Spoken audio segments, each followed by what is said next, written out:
Once you're done creating kind of the bottom portion of our Arctic landscapes, then you're going to begin working on the northern lights in your sky. For this, you're going to get a piece of construction paper, and you want to start by kind of quickly just cutting a very kind of smooth, wavy line at the very top of that paper. You will then decide where you want this kind of top one to go. Somewhere in your sky, it could even go off the edge of your paper. You are going to use your pastels, and you want to choose colors that blend together nicely. So look at the color wheel to kind of help you remember colors that are close together. And you are going to, I'm just going to use 2 to start. You're going to use 2, maybe 3 colors, and you're going to color just the edge of this construction paper. So not the black paper, you're coloring on that construction paper. You're going to just put kind of just some very gentle lines along that edge, and I'm holding this paper still. I don't want it to move. Once I finish that first color, I'm going to put my second color in, and I want to try to make sure that that entire line has color kind of along the entire edge. I shouldn't leave any breaks in the colors. I'm going to maybe even throw in just a little extra color, maybe just a little bit of kind of some lighter green, just a little bit lower. Once you have finished that, you're going to take your finger, and this paper needs to be held still. You are going to take your finger and smudge that chalk up. And you're going to go all the way around, or sorry, all the way kind of down and along that entire line. And again, it's important that this paper is staying still. So one hand is kind of doing the smudging, and the other hand is making sure that that paper does not move.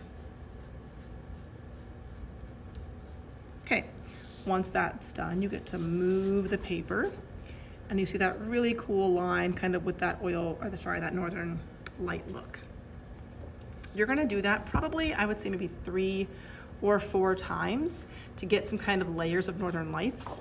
And if you wanna use this exact same line again in the exact same colors, you could just put it down and recolor that line, but you can also cut off the top to kind of get a new shape, and then you could use new colors if you cut this little section off.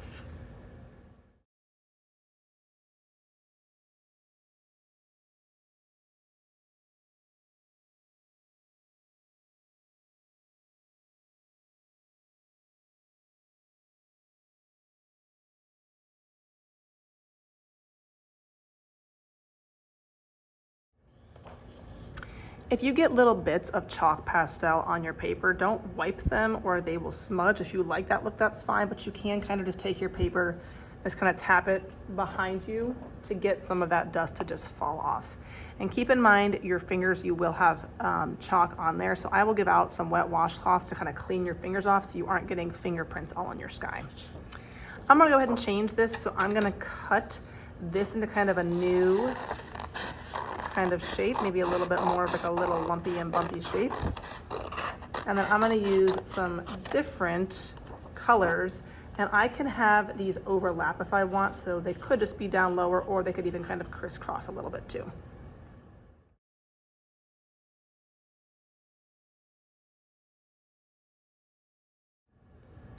I would say maybe aim for between 3 to 5 kind of layers of lights.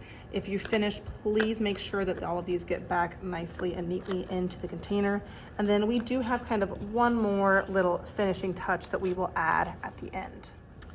At the end, you can take your paper to kind of the back counter, and you can do a couple little flicks of kind of some watered down white paint with this toothbrush to kind of get this star effect.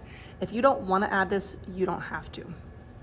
When you do this, you want to make sure the tip is wet and you hopefully aren't dripping everywhere or spilling, but you're going to use your thumb, and you're going to kind of just pull your thumb across the bristles while it's over your paper, and it will splatter a couple little things. If you get some big drops, it's okay. So I'm just going to maybe do once or twice. So again, you want to make sure the bristles are pointing at the paper, and you just kind of pull your thumb across the bottom. And after 1 or 2 little flicks, you should have some very nice stars. If you get a big blob like I did, just be careful that when you're walking it to the drying rack, you keep it flat so it doesn't drip.